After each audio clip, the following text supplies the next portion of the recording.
မင်္ဂလာပါလိမ္မာလေးတို့ရေလိမ္မာရဲ့ပျော်ပျော်ရွှင်ရွှင်ပုံပြောကြမယ်ဆိုတဲ့စီစဉ်လေးကနေကြိုဆိုလိုက်ပါရယ်ကွယ်ဒီနေ့မှာတော့လိမ္မာကနေတသားမီမီလေးတို့အတွက်မပုတ်ကျွဲနဲ့ခရုငယ်ဆိုတဲ့ပုံမျိုးလေးကိုပြောပြပေးသွားမှာပဲဖြစ်ပါတယ်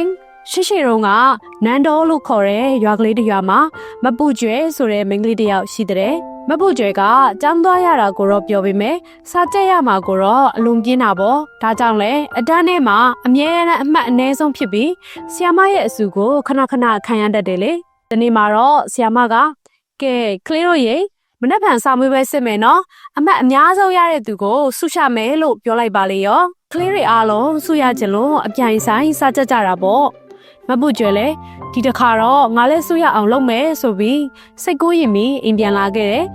အိမ်ရောက်တော့စာအုပ်ကိုဖွင့်ပြီးတက်တာပေါ့ဒါပေမဲ့ခဏလေးပဲရှိသေးတယ်ပြင်းလာတာနဲ့စာအုပ်ကိုပိတ်ပြီးပရင်းပေါက်ကနေအပြင်ကိုငေးကြည့်နေမိရဲ့လေ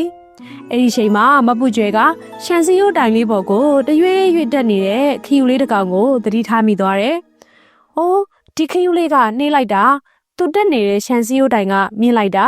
သူဘလို့လို့အပေါ်ဆုံးကိုရောက်မှလဲလို့တွေးနေတာပေါ့ဒါပေမဲ့ခီယူလေးကတော့လုံးဝမနာဘူးဖြည်းဖြည်းချင်းတရွေ့ရွေ့နဲ့ဇွဲမလျှော့ပဲဆက်တက်နေတာနောက်ဆုံးတော့ရှန်စီယိုတိုင်ရဲ့ထိတ်ဆုံးကိုရောက်သွားပါလေရောဒါကိုမြင်တဲ့မပုတ်ကျွဲကအော်ခီယူလေးတောင်ဇွဲရှိရင်အမြင့်ကြီးကိုရောက်နိုင်တာပဲငါလည်းဇွဲရှိစားချက်ရင်စွရနိုင်မှာပဲလို့တွေးပြီးအတက်သွားတယ်အဲ့ဒီညကစပြီးမပုတ်ကျွဲတရားမအိပ်ပဲစာတွေကိုကြိုးကြိုးဆာဆာကြက်တော်တာပေါ့နောက်နေ့စာမေးပွဲဖြေတဲ့အခါမှာတော့မပုတ်ကျွဲဟာမိခုံအားလုံးကိုကောင်းကောင်းဖြေနိုင်ခဲ့တယ်အောင်စင်းရင်လဲထွက်ရောမပုတ်ကျွဲကအတန်းထဲမှာပထမရသွားပါလေရောဆီယာမနဲ့တငယ်ချင်းတွေအားလုံးအံ့ဩသွားကြတာပေါ့အဲ့ဒီနေ့ကစပြီးမပုတ်ကျွဲဟာခယူလေးစီကရတဲ့ဇွဲတင်ငန်းစာကြောင့်အတန်းထဲမှာအတော်ဆုံးနဲ့အကျိုးစားဆုံးကြောင်းသူလေးဖြစ်သွားခဲ့ပါတော့တယ်ကွယ်လိမ္မာလေးတို့လည်းမပုတ်ကျွဲလေးကိုအတူယူပြီးဘလောက်ခက်ခဲတဲ့အရာပဲဖြစ်ဖြစ်ကိုအတွက်အကျိုးရှိမယ်ဆိုရင်ဇွဲရှိနဲ့အောင်မြင်တဲ့အထိစူးစမ်းကြရမယ်နော်